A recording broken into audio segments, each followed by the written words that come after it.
We all want to run our mind and run our life. If you want to run your mind, you better understand it.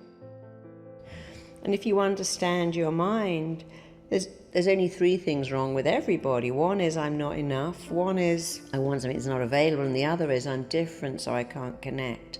Whatever you're treating somebody for, if you're a psychiatrist, a doctor, a mental health worker, you only have to treat those three things. And then even better is, I was told that the mind is very complex and it takes a lifetime to understand the workings of your mind and a second lifetime to put it into practice. I'm like, no, that can't be. Nobody would go, hey, Sean, here's a great brain. Oh my God, your brain's amazing. And you know what?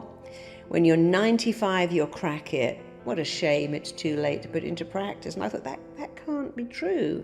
And in fact, I'm very lucky that I've traveled all over the world working with everyone from CEOs to billionaires to someone who's got a bakery or is a school teacher. And our brains all work the same. They're very simple. The mind does what it thinks you want based on what you tell it. If you go, that will kill me, I'd die if I do that, I'd rather die than give a speech. Oh my God, I'm so terrified of standing, opening my mouth and sounding stupid. Your mind goes, don't worry, I'll give you a massive panic attack. You'll never get on that stage. When you say, I'll do anything rather than have to have that meeting with my boss next week, your mind goes, how about a chronic bout of diarrhea? If you keep saying, God, I don't want to do that, I do anything not to do that, or even when you go, I'd love to lie around or with nothing to do, your mind goes, how about the flu? So your mind does what it thinks you want it to do, and it bases it exactly on the words you use and the pictures you make. That's the mind. And if you haven't got what you want in life, your mind thinks you don't want that. And if you've got a lot of things that you don't want, like procrastinating and self-sabotage, I can guarantee you've said somewhere, I'm scared of being successful. What if I eclipse my husband and no guys like wealthy women? Or, if I make it, I'll be a terrible parent. Or if I make it, the stress will make me ill. So if you haven't got what you want, your mind thinks you don't want that. And if you've got a lot of things you'd rather not have, your mind goes, no, you need those. They're very useful to you. People can't reject you now. So your mind does what it thinks you want, always. Even if it's completely wrong, the way you feel about everything is only down to two things: the pictures you make in your head and the words you say to yourself. There's nothing else. You could say, God, I'm going to get in this metal tube and hurtle through the air and that's going to kill me. You could go, oh wow, I've got 6 hours on a plane, I can watch my favorite movie, I've downloaded my favorite show, can read a book.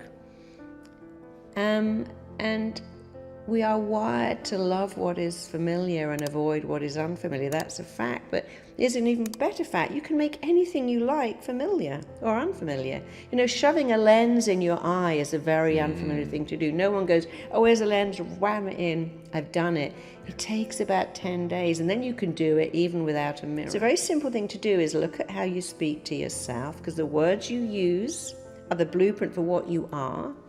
Take out the word my, you can go, my ambition, my drive, my passion to be a speaker. I got something to say and I can say it. But if you go, oh, I got my nervous stomach now, when I go on stage, my blushing happens and then I open my mouth and my fear makes me go, and I knew I'd messed that up. No. So put the word my in front of something you want and put the word the in something you don't want. Yeah. But even the words you put in front of it, you can go, I am freaking awesome. That's more powerful than awesome. I'm amazingly driven. I'm super successful. I'm fantastically motivated. That sends a clear message to your mind. Yeah. See, if you want to have a mindset and you want a dialogue with your mind, here's a couple of things to understand. The mind only works in the present tense. You can't go, next year I'll be rich, next year I'll have a bikini body, next year I'll have a great relationship, because your mind doesn't even know what that is. It has to be now. I'm successful now, I'm healthy now, even though it isn't true. It must be in the present tense. It must make a picture, saying every day in every way, my life is better. I call that a WTF expression. What does that even mean? Life is a walk through a garden. No, it isn't. Sometimes it's raining and you step in dog mess. So that's not true. But if you say, Okay, I'm motivated. I love what I do. I'm on fire with passion. I love spending the whole weekend working on my website. I'm thrilled to be an RTT therapist. I've got something to share with the world, and I'm amazingly super successful. And mine goes, oh, your words are telling me very clearly what you want.